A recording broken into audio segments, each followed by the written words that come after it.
I still find it hard to believe Totally Spies has been revived, and it's been a decade since the last season ended. So now that the first half of the show's latest 7th season had its run, it's time I told you what I think of it via this quickie review. There are currently 13 episodes, and you can watch them all on Max. So unless you are cool with spoilers, you might want to catch up with the show before proceeding in this video. Since I have said all that, let's talk about Totally Spies. 1, 2, 3, mates, hurry up, I gotta win. Before going over the episodes, I want to address the elephant in the room that may have turned off some longtime fans. The new voice actors. While I, too, was disappointed in the news the original cast wouldn't return, I tried looking past that as I watched the new season. They don't bother me. I even grew numb to them the further I got, though I would have preferred the original voices and wished the writer-actor snafu didn't last so long.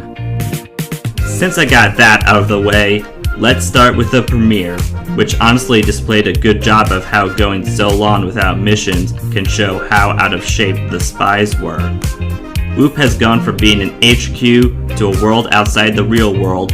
Jerry has retired his role as leader and passed the job down to Zerlina, his daughter, and Toby is responsible for the girls' gadgets, including the new drone pals. Their enemy was a robot Frankenpanda controlled by a girl who was upset about the inconsistent size servings of Froyo, and Mandy's memories of her being a spy were triggered by applying Whoop brand sunscreen, wanting to be a spy again.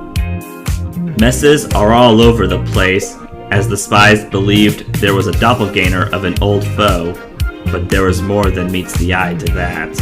Clover has a new friend called Mei Lin, nicknamed Glitter Star, and she became besties with the other girls too, which is sweet. Yet I can't say the same about the villainess who robs talents for her benefit.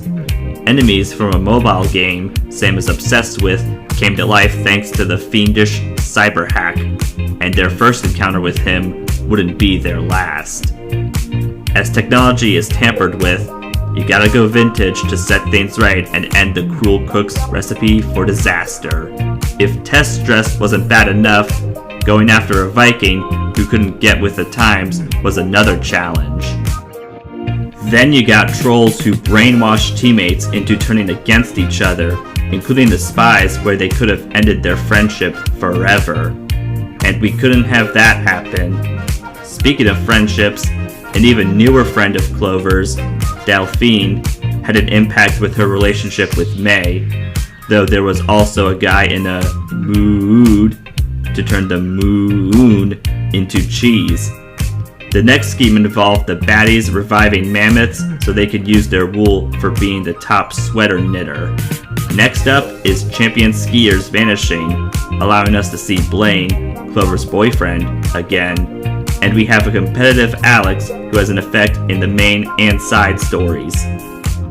After that is a villain whose kittens are more claws than paws since they had other villains disappear, so one baddie can surpass the others. My favorite episode is Undercover Supervillains, where the spies are exactly that.